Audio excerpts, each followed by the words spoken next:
부부가 함께 드리는 기도는 단순히 형식적인 시간이 아니라 서로의 마음을 하나로 묶어주고 가정을 하나님의 손에 맡기는 귀한 시간입니다. 부부 사이에는 기쁨과 감사의 순간도 있지만 때로는 서운함과 갈등의 순간도 있습니다. 그러나 함께 기도할 때 그 모든 상황 속에서도 마음이 부드러워지고 하나님의 시선으로 서로를 바라보게 됩니다. 기도는 문제를 즉시 없애는 마법이 아니라 서로를 이해하고 품을 수 있는 힘을 주며 하나님의 계획 속에서 부부의 사명을 발견하게 합니다. 오늘은 부부가 함께 꼭 드려야 할 4가지 기도를 나누며 우리의 가정이 더 깊은 사랑과 하나됨 안에 서기를 소망합니다.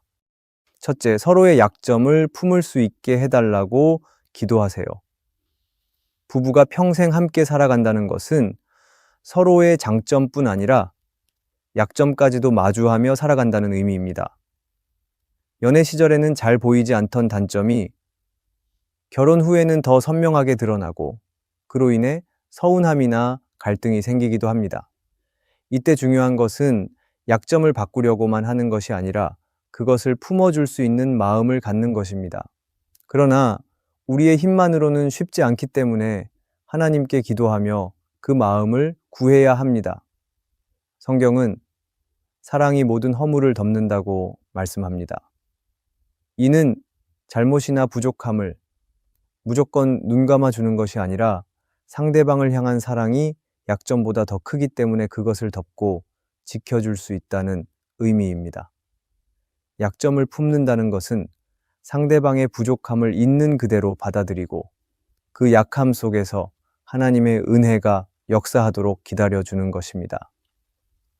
우리가 약점을 품는 마음을 기도할 때 하나님은 우리의 시선을 바꿔주시고 상대방을 변화시키는 것은 내가 아니라 하나님이심을 깨닫게 하십니다.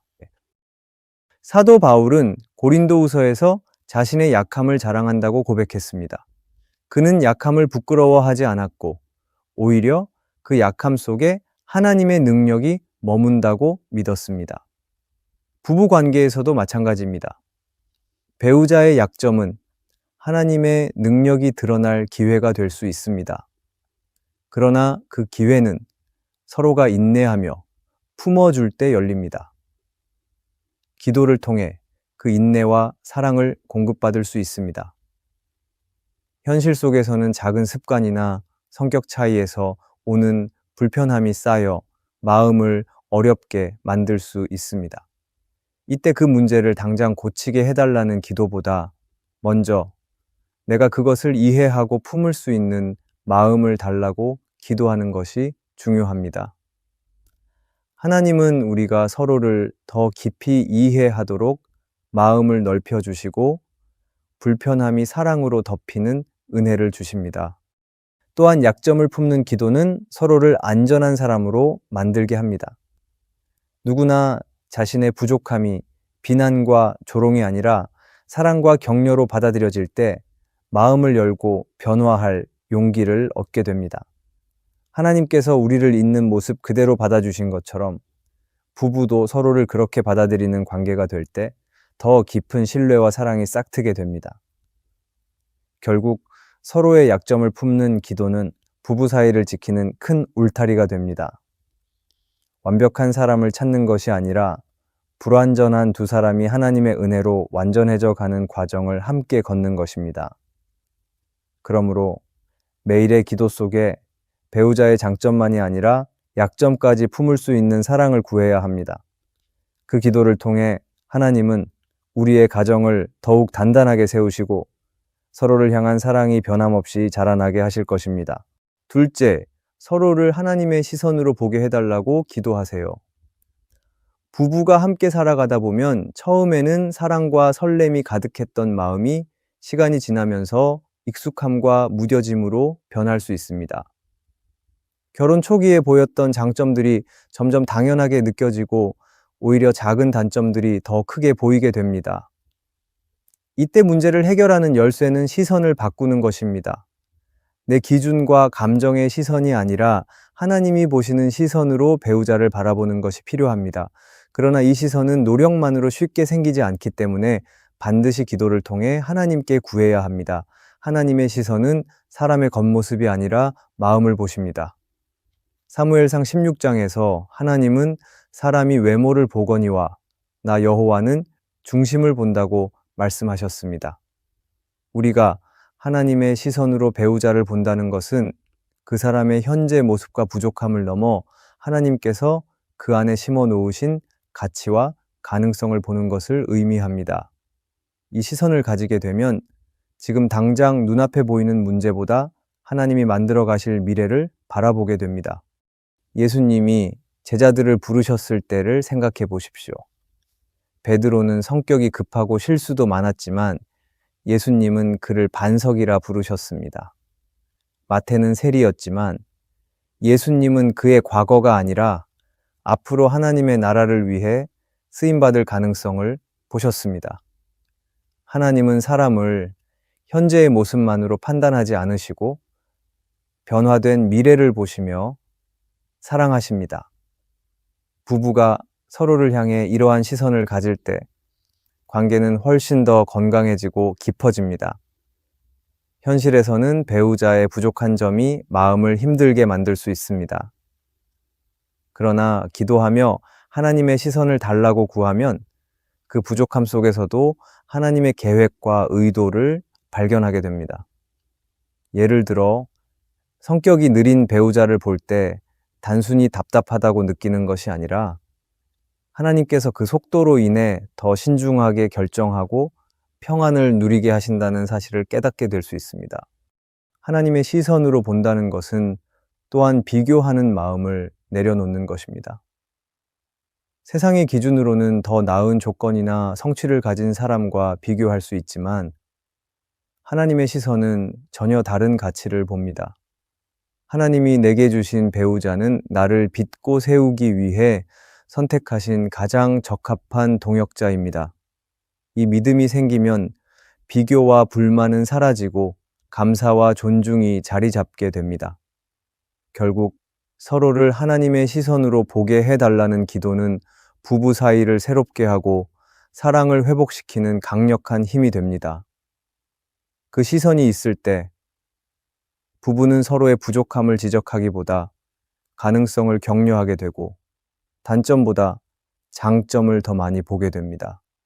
그러므로 매일의 기도 속에 하나님의 시선을 달라고 구하며 그 눈으로 배우자를 바라볼 수 있도록 마음을 열어야 합니다.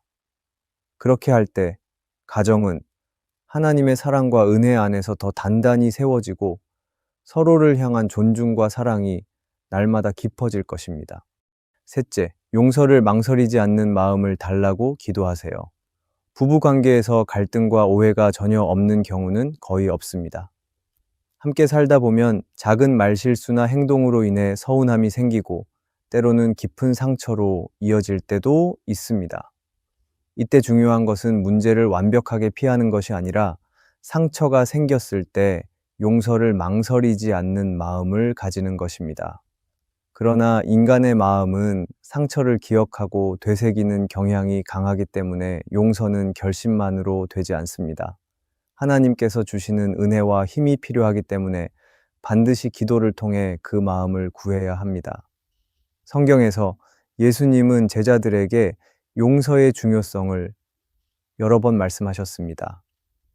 베드로가 몇 번까지 형제를 용서해야 하느냐고 물었을 때 예수님은 7번씩 70번이라도 하라고 하셨습니다. 이는 횟수를 세라는 뜻이 아니라 용서를 습관처럼 반복하라는 의미입니다. 부부 관계에서도 이 원리는 동일합니다. 갈등이 생길 때마다 그때그때 풀어야 하며 용서를 미루면 마음의 거리가 점점 멀어지고 관계에 균열이 생깁니다. 요셉의 삶을 생각해 보면 그는 형들에게 심한 배신을 당했지만 결국 형들을 용서하고 그들의 생명을 구했습니다.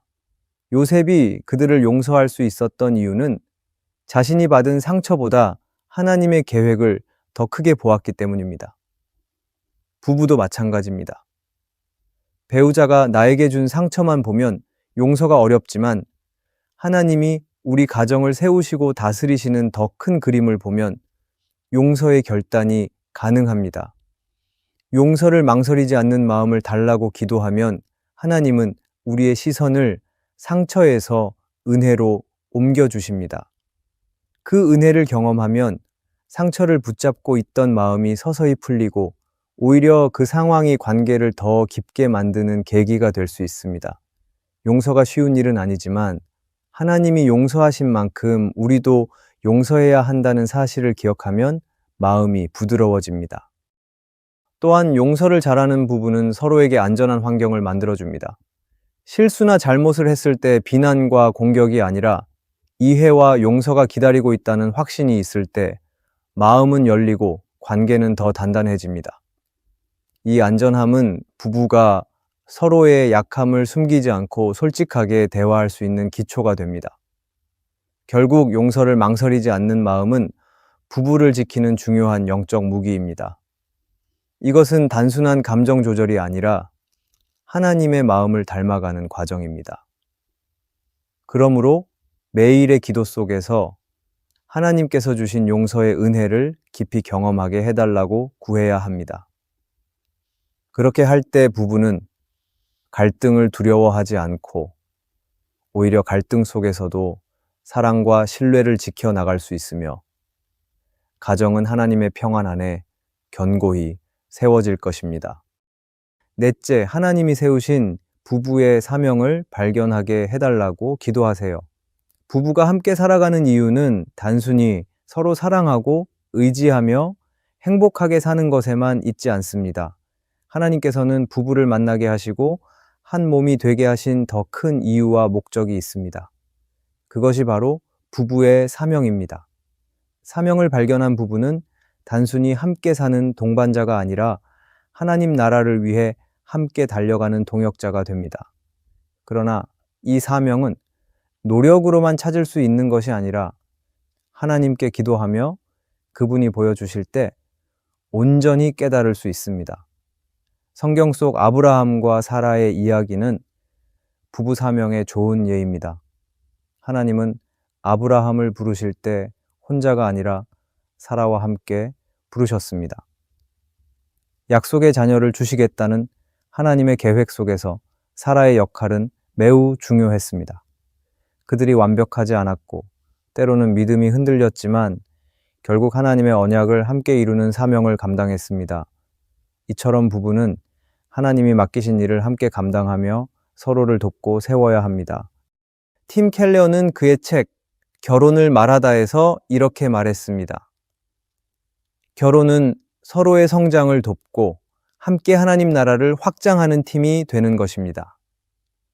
이 말은 부부 관계가 단순히 개인의 행복을 위한 것이 아니라 하나님이 주신 공동의 목적을 이루는 연합이라는 사실을 잘 보여줍니다. 부부가 기도하며 하나님께 사명을 구하면 그 목적이 분명해지고 삶의 방향이 하나로 모아집니다. 사명을 발견한 부부는 어려움 속에서도 쉽게 흔들리지 않습니다.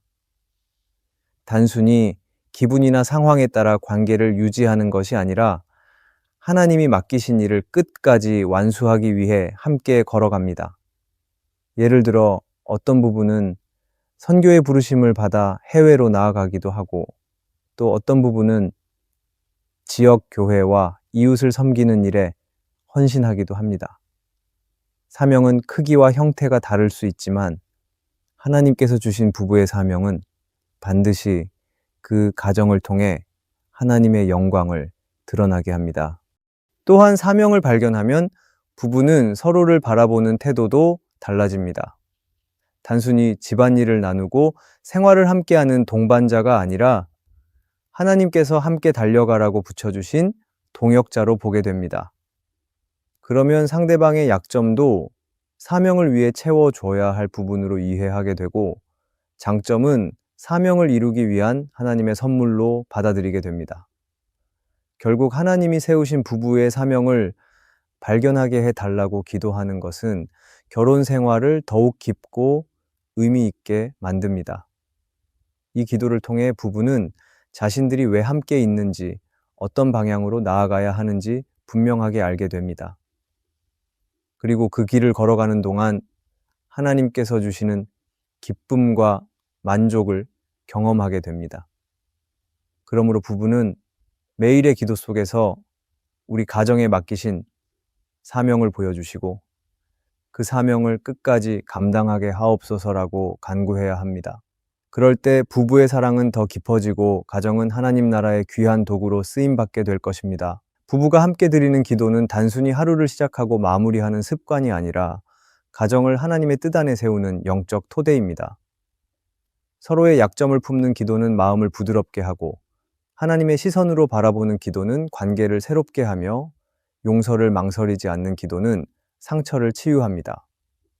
또한 하나님이 세우신 부부의 사명을 구하는 기도는 결혼 생활에 분명한 방향과 목적을 줍니다.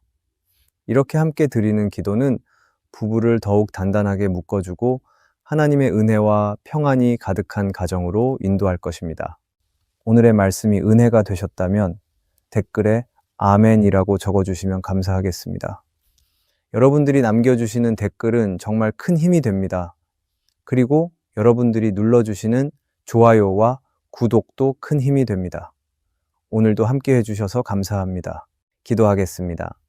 사랑의 하나님, 우리가 서로의 약점을 품고 주님의 시선으로 바라보며 용서를 망설이지 않는 마음을 갖기 원합니다. 하나님이 맡기신 사명을 발견하고 끝까지 감당하며 기도를 통해 가정을 주님의 뜻 위에 세우게 하옵소서. 우리의 사랑과 동행이 주님의 영광을 드러내는 귀한 통로가 되게 하옵소서. 예수님의 이름으로 기도합니다. 아멘.